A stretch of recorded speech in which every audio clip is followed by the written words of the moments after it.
Going, guys? So, I'd love to be a fly on the wall when Rassie announces his squads, because that must be such a beautiful headache. It must be, it must be so frustratingly amazing, because he's got so much depth at his disposal. He's like, he can release a second or a third tier squad, and the favor would still fall in South Africa, because player for player, we are still better. Now, I don't want to say anything about Italy, because Italy are really good and they've announced their squad. That is no joke.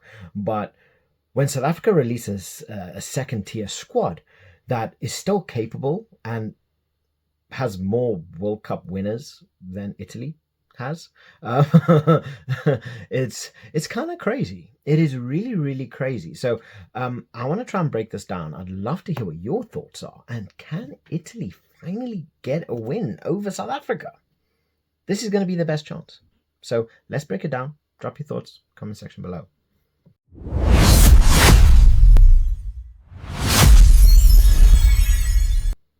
Okay, so yeah, the last couple times that Italy has attempted South Africa, it hasn't exactly gone very well, especially in July, 45 zip. But Italy are coming off of a big win over Australia. They have some big players. Fischetti, Nicotera, Riccioni, very, very strong in the pack. Canone, who kind of looks like Jake Paul. Zambonin, very good, very good line-out specialist. Canone is scary. He will put in the work. He's an absolute engine. Built like he's built like a bull. He doesn't stop. So he's definitely going to be someone that's going to be difficult to handle. But the other Canone is just as difficult to handle, just as difficult to stop. And then you have Ross Vincent and then Manuel Zuliani, who are of a top tier. I am a huge fan of Manuel Zuliani. If you haven't watched this guy play, watch him play. It is disgustingly good. It is just so horribly amazing, because this guy, he just doesn't care who you are, what size you are, you are going down. And that's what he does best.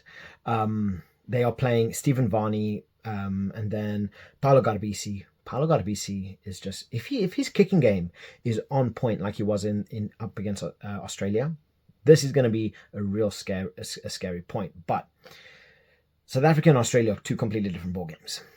Will they be able to handle the power, the strength of the South Africans in recent memory? No. We're going to hit them hard. We're going to get a try within the first couple of minutes, and that's going to break them. Where Pablo Garbisi, where he ended up getting a lot of traction, is Australia were not making the most out of the opportunities, which allowed Garbisi to make the most out of the penalties, keep them in the game. So Garbisi, he's definitely going to be a nightmare. So if South Africa are going to mess up, he is going to hit them hard. No matter how far out it is, he's going to go for the penalty. He is going to go for the points, and they're going to try and keep level as much as they can with South Africa. So, yeah, definitely a scary point. Garbisi's boot is scary. But not only that, Menoncello and then Brex are just a beautifully amazing pair of centers that, they work well together. They're brilliant runners of the ball. Brex is just like a stampeding bull. He must be terrifying to, when you see him running at you with the ball. So, yeah, Brex, he can also make something happen. He can make something out of nothing. So he is definitely one player that they are going to have to watch out for, because Brex, he's big, he's strong, he's built different, and he can break the tackle, he can make a good pass, he can find a good run, and, he can definitely cause a lot of issues. But where it really gets scary is the back three. So you got Monte Ioane, Louis Liner, and then Ange Capuozzo. Capuozzo, I am a huge Toulouse fan. This guy, he is phenomenal. Even when it comes down to Italy, it's just such a shame he got injured and he wasn't able to play for them for a good long while. But now that he's back, he's scary. He's always creating havoc. He's quick. He's one of those players. He's very much like I call him a pocket rocket. He's like Boso, right? When he gets on the ball, he's just boom. Something's happening. He's making movements. He's not there staying static. He's not wondering what to do. He's trying to, he's trying to break the line. He's trying to make something happen. He's making those meters. So yeah, Capuozzo is definitely a scary monster as well, because again, even like him, he is a small guy, thin frame, but he will happily slip and slide through every single one of the South African players if needed and put himself in a brilliant space. So he himself is very, very scary. And obviously he plays top tier rugby in France. So not only is he playing with some of the best players in World Rugby, he's playing for one of the most successful teams in World Rugby. And coming to Italy, even though he's playing as 15 instead of 14, he still makes something happen. And he was one of the most effective players for Italy. And then, yeah, Monte Ioane and Louis Lina, scary, because they're actually coming in pretty good form. They're coming in off of a game where they were kind of expected to lose. And they are now, they're in high spirits. Monte Ioane, Louis Lana coming off of, big tries, winning tries, and South Africa is the next step. So they kind of see, look, South Africa's made a lot of changes. This can actually happen. It could. I'm not doubting it. It definitely could happen. But we take a look into their substitutes. We got Di Bartolomeo, Spagnolo, Ferrari, Ruzza, Favretto, Odiase, Pedrello, and then Tommaso Allen. Pedrello, again, another player that can make something out of nothing. He's more than likely going to want to come on the 50th, 60th minute, and he's going to try and make a difference. But where I see this, you look at what happened with France. Come that 50th, 60th minute, we are more than likely going to have 15 men, hopefully, unless we get another ban. And we are going to hit the lineouts. We're going to hit the mauls. We're going to hit the scrums. We are going to tire them out. We are going to frustrate them. They're going to get tired. The same routine, over and over and over again. They're going to break eventually. It happens. But Spagnolo, Ferrari, Bartolomeo, and then Ruzza, scary. They can make a difference. But will they be able to make enough difference? I don't know. We look at South Africa, though. Complete changes. Rassie is going, you know what, I want to build depth on depth on depth. Let's give some players a bit of time.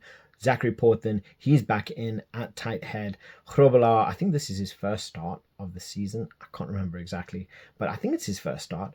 Juan Venter, Jean Klein, Franco Mostert, I think this is the first time that they are starting together. Sia Khaleesi, Marco van Staden, and then Ben Jason Dixon. Ben Jason Dixon is just of that elite tier. Him, Cam Hanekom. Oh, scary. I want Cameron Hanekom to be fit. I want him to be ready. I want him in a green and gold shirt. He deserves to be in a green and gold shirt. That's just more depth. That is more depth. Yeah, can't wait. Cannot wait. But otherwise, we got Marco van Staden. Obviously, he's been playing a lot at 6. This just goes to show how much depth we have. It's like, oh, you know what, Marco, we're going to have Sio. He's going to play at 6. We need to play you somewhere else. Get you a better game time. Where do you want to play? Boss, 8. Just put him wherever. South Africa are building versatility. Depth in versatility. So we have players that can play all around the park in every single different position. I mean, just look at Ethan Hooker. He's playing at 12. Ethan Hooker is playing at 12. The only place that I think Ethan Hooker has not actually been tried at is like a 9 or a 10. Otherwise, he's played at 15, he's played 14, he's played 13, he's played 12, and he's played 11. And he can play it. He is good enough. So, yeah, scary. But I am a bit of a fanboy when it comes down to Morné van den Berg. Morné, he is one of those players that I truly do feel he is going to be that number 9. He's going to be one of those players. If he continues with form, he's going to be a player that can really make waves. So he's getting another start. Beautiful. He's starting with Handré Pollard, and I think this partnership is probably one of the better partnerships that we could have, especially for a team up against Italy. I think their styles match nicely. The way that they think, it matches nicely. Their kicking ability matches nicely, and Handré's experience to be able to manage and control a game is definitely going to come in handy here. So, yeah, amazing to see Morné van den Berg. as 9, Andre Pollard at 10. But then Ethan Hooker, Kanan Moody as the centre partnership, Arendse van der Merwe, Edward van der Merwe as 11 and 14, and Damian Willems at 15. So you can kind of see what Rassie is trying to build here. We got a lot of strength up top. We got a little bit of youth, scattered here and there. We got Jean Klein and Franco Mostert. They already experienced. It's now getting them ready, getting them into the mode, getting them set, getting some game time under their belts. Marco, he needs a little bit more game time, giving Ben Jason Dixon a little bit more game time. Sia Khaleesi, this is going to be a little bit of an easier game for him, getting him in those caps, getting in those repetitions. So there's a little bit of experience mixed with a little bit of youth, just kind of building and building and building. And this is how they're going to build more depth. This is how we're going to start building multiple players with double-digit international caps. So, it's only a matter of time. We got a lot of youngsters here. Ethan Hooker, he must be 21, 22. Kanan Moody, I think he just turned 23 as well. Edward van der Merwe, I think he's in his late 20s. Curly Arendse, I think around the same. Damian Willems, around the same. But, we have all of this talent that's just floating here and there. We still have Cameron Hanekom to be coming back. There is one player that I would love to see get a little bit of a chance is JJ van der Mercht from the Saints. I made a video on him. I truly do think he is an absolute monster. Whether he's versatile enough for the Springboks, whether he is able to move around the park as quickly as Rassie might want him to, I'm not sure. I don't think so. He's a big unit. He weighs like 145 kilos. So to move that around is not easy. He doesn't even go as lock at lineouts for the Saints. They utilize him completely different, and they kind of use him more as a battering ram. But there's a lot of talent here. There's a lot of experience mixed with inexperience. There's power, pace, speed, technical ability, kicking ability. We're very good in the air. Curly Arendse, Edward van der Merwe, very good in the air. Ethan Hooker, Kanan Moody, very good in the air. I think they are going to fight, head on. They're going to meet the Italians head on, work the breakdown, work the physical. But then what they're going to try and do is they're going to use Andre Pollard, and he's going to start pinging those balls out. Play the ball down, get it back to him, ping it out, hit those, maybe even hit a grabber here or there. Just set Italy off their feet. So I think this is going to be interesting. This is really going to be interesting. Then in terms of the substitutes, Steenkamp, Wilco, Archie Sneeman, Ruan Nokia, Andre Esterhuizen, Quagga Smith, Grant Williams, and Manny Liebach. Andre Esterhuizen, he's listed at 20, so he's going to be marked as a forward. And I think considering how Rassie wants to play him, even though we do have Ethan Hooker at 12, Ethan Hooker can, flip around the backs, but then you can have Andre Esterhuizen come in as a center if needed, or come in as a back row as needed. We do still have Quagga Smith, who's that pit bull that can come on at any point, cover the back row, but you do have the versatility of Andre Esterhuizen. But even then, in terms of our back row, we have ability to swap, because you can move Franco to 6, or you can move Marco to 6. You can then bring on Ruan Nokia, you can bring on Archie Sneeman, and kind of shift around as you need, because you could even play Jean Klein up and around. You could move Ben Jason Dixon where you want. So that there is a lot of versatility here, and personally, I cannot see anything other than a Springbok win here. But just to finish the video, just a little bit of pride points. 93 points here. New Zealand 91. Ireland, England, France, Argentina, Australia, Scotland, Fiji, and Italy.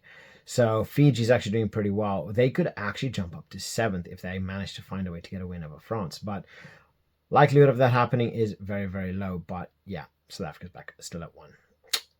Otherwise, guys, look, that's enough of me gloating.